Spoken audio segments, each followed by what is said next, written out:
Bismillahirrahmanirrahim. Assalamualaikum warahmatullahi wabarakatuh. Waalaikumsalam Waalaikumsalam warahmatullahi warahmatullahi wabarakatuh. wabarakatuh. Puji syukur kepada Allah Subhanahu wa taala yang selalu melimpahkan rahmatnya kepada kita semua sehingga kita bisa kembali bertatap muka melakukan pembelajaran seperti biasanya. Ya, sebelum memulai pelajaran ada baiknya kita berdoa terlebih dahulu. Doa dimulai.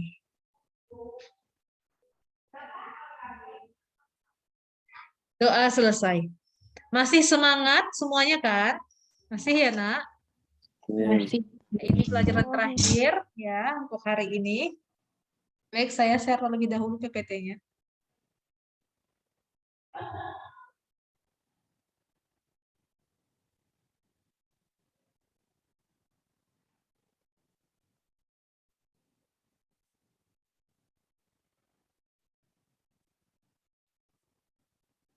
Oke, di minggu sebelumnya kita belajar apa ya, Nak? Upaya-upaya penegakan HAM, Umi. Ya, upaya penegakan HAM. Nah, untuk materi kali ini kita masuk kepada bab yang kedua. Kalau di buku PKN ya, di buku paket kita masuk ke dalam bab kedua ya. Materi kita adalah hakikat demokrasi. Nah, jadi karena negara kita ya, negara yang berasaskan kepada demokrasi Pancasila ya, maka kita akan belajar apa itu pengertian dari demokrasi. Ya. Makna demokrasi. Jadi kita akan belajar konsep demokrasi seperti apa dan prinsip-prinsip dari demokrasi. Ya. Nah, apa itu demokrasi? Kalau sebelumnya saya sangat yakin di SMP ataupun di kelas 10 kita nggak belajar demokrasi. Di SMP kan belajar demokrasi, Nak? Belajar, Mi. Ya, kira-kira apa itu demokrasi? Pemerintahan yang mengambil suara dari rakyatnya, Mi. Iya, pemerintahan yang mengambil suaranya dari rakyat rakyat dan untuk rakyat ya kan. Oke.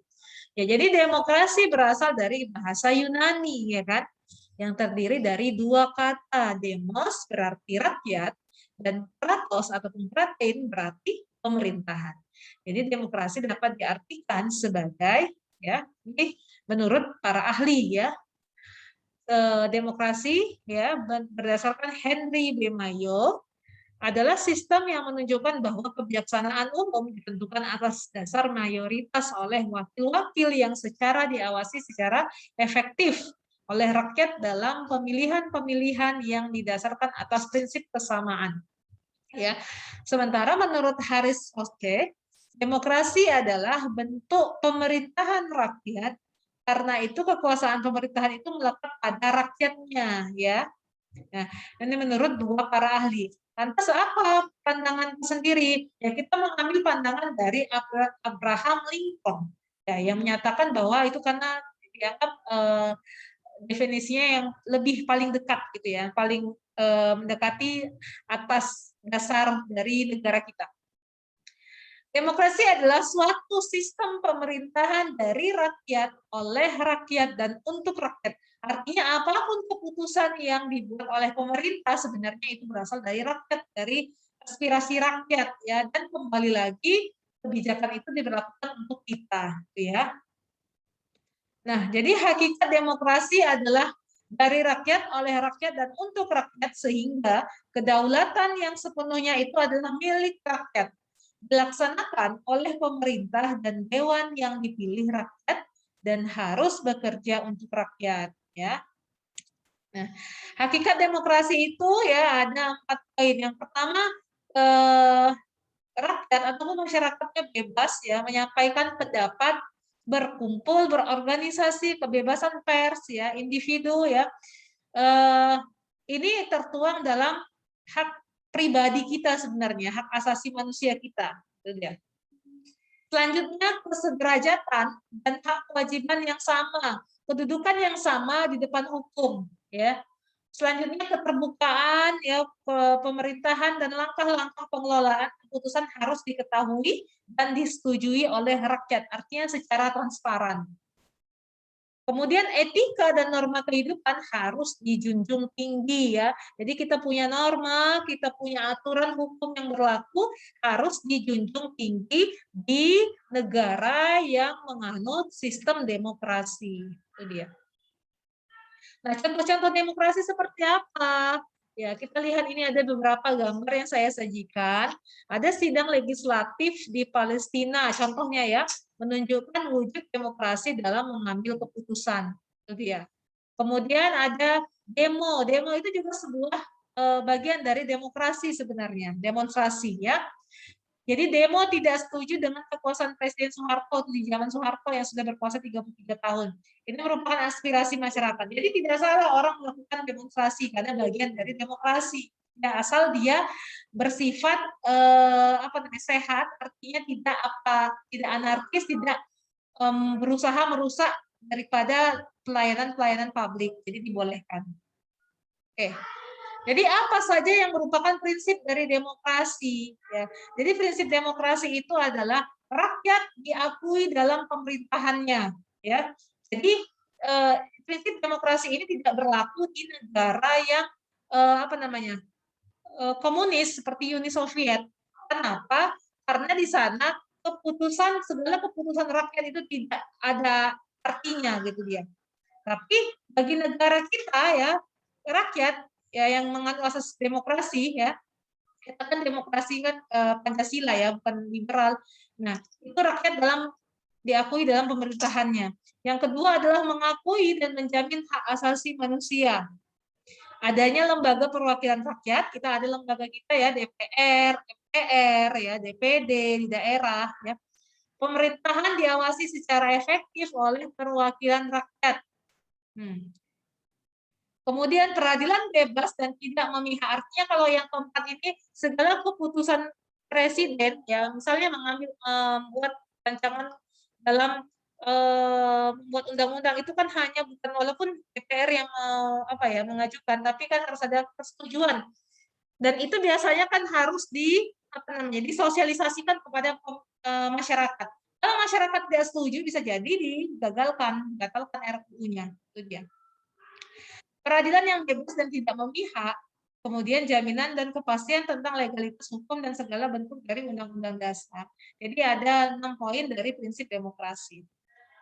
Nah, kemudian menurut Al-Mudi ya, jadi suatu negara yang berasaskan demokrasi biasanya disebut berbudaya apabila dia memiliki soko guru demokrasi. Apa itu soko guru? Jadi soko guru itulah prinsip di dalam demokrasi itu sendiri.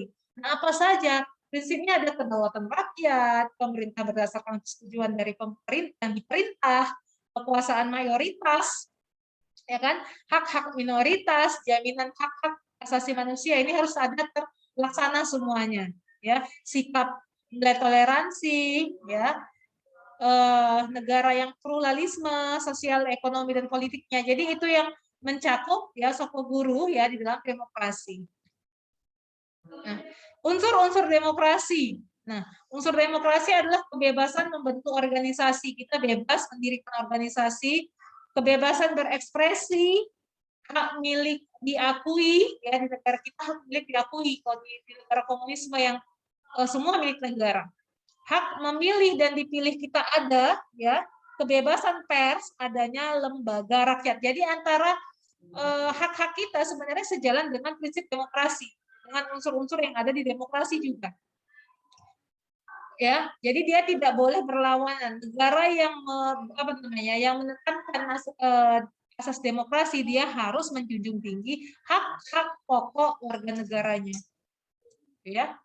Norma-norma yang menjadi pandangan hidup demokratis ya. Yang pertama, pentingnya kesadaran akan pluralisme. Jadi negara kita kan negara yang banyak ya, majemuk ya nak, baik secara suku, budaya, ya kan, etnis, agama. Jadi potensi untuk potensi untuk terjadi perselisihan itu besar karena perbedaan itu tadi.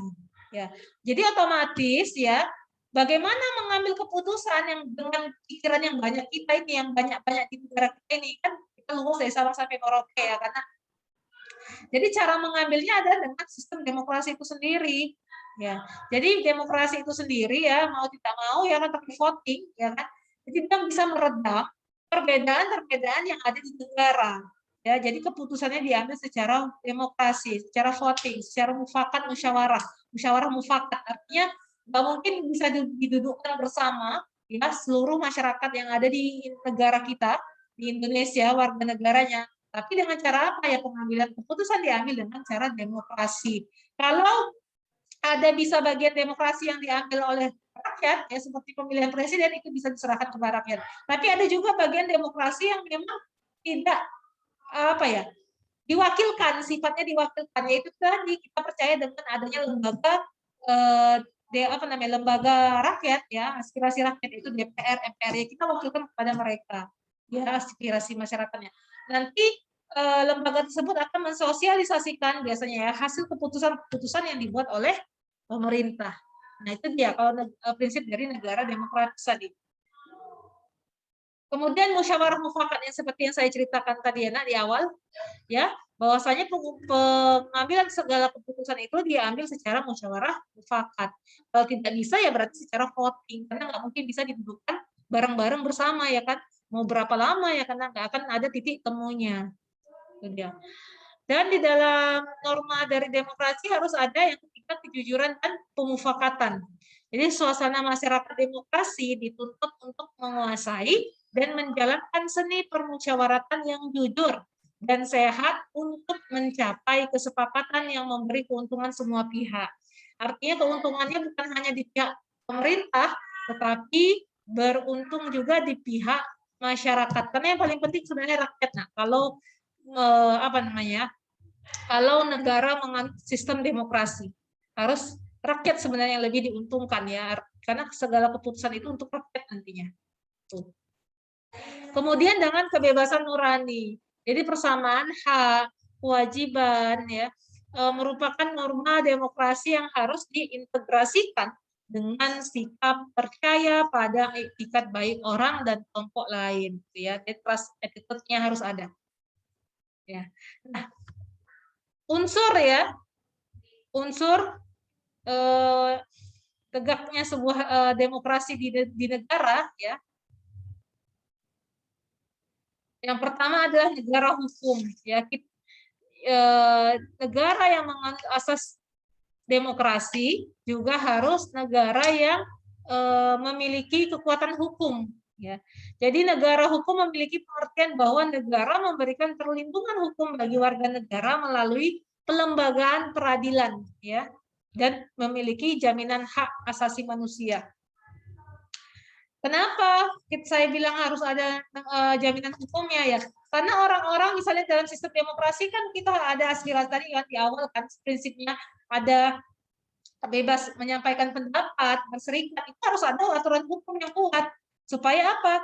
Jadi jelas dia tidak bisa misalnya disalahkan oleh pemerintah. Jadi kita sebagai masyarakat, kita tahu aturan yang harus kita laksanakan. Jadi, dan dengan ada demokrasi ini bisa menciptakan adanya masyarakat madani. Apa itu masyarakat madani? Masyarakat madani atau civil society adalah masyarakat yang bercirikan ya dengan hal-hal yang terbuka, egaliter, bebas dari dominasi dan tekanan negara. Jadi kalau sudah tercipta masyarakat madani, maka masyarakat madani ini simbol kesejahteraan ya, simbol keharmonisan masyarakat di sebuah negara. Jadi ini sebenarnya tujuan dari pemerintahan sebuah negara untuk bisa mendapatkan sebuah masyarakat madani di negaranya. Itu dia. Sampai sini ada yang mau ditanyakan? Tidak ada, Mi. Ada pertanyaan dari demokrasi? Enggak ada. Karena kalau bicara tentang demokrasi ya, hakikat demokrasi ya singkat ya. Jadi ingat saja demokrasi itu berasal dari bahasa Yunani ya kan? Demos dan kratos atau kratei itu. Mi, saya ingin bertanya, Mi. Silakan. Kan demokrasi itu berkaitan erat dengan hak asasi manusia kan, Mi. Kayak unsur-unsur demokrasi itu banyak kebebasan-kebebasan. Iya. Nah, jadi Mi, suara yang menganut demokrasi seperti komunis dan sosialis itu apakah HAM-nya di negaranya itu terlanggar atau gimana Mi? Nggak ditegakkan gitu Mi? Oh iya, oke. Jadi setiap negara itu kan punya prinsip-prinsipnya yang berbeda ya, apa namanya ya. Kalau kita menganut itu tadi ya, asas demokrasi. Jadi bukan berarti kalau kita bilang kita punya hak milik, mereka nggak punya hak milik, lantas negara tersebut HAM-nya terbelenggu. Tidak, itu adalah kesepakatan dari sebuah negara, gitu ya. Jadi setiap negara kan punya kebijakan masing-masing. Nah, itulah kebijakan kita. Kita buat kebijakan kita tidak terbelenggu dengan aturan-aturan yang apa namanya, hukum HAM yang memang ada. Misalnya kebebasan hak memiliki, hak pribadi, hak itu kan hukum yang kita tahu, yang kita pelajari adalah hukum hak asasi manusia yang ada di negara kita. Nah, setiap negara kan punya hukum masing-masing dan asas prinsip masing-masing, sistem pemerintahan masing-masing. Jadi diserahkan kembali lagi ke negaranya. Kalau masyarakatnya merasa tidak terbelenggu oleh pemerintahnya, ya mereka berarti ya sah-sah saja melakukan hal itu dia. Karena itu kan hukum kita, jadi nggak bisa hukum kita dibawa ke peraturan untuk negara lain. Bisa dipahami kira-kira gitu.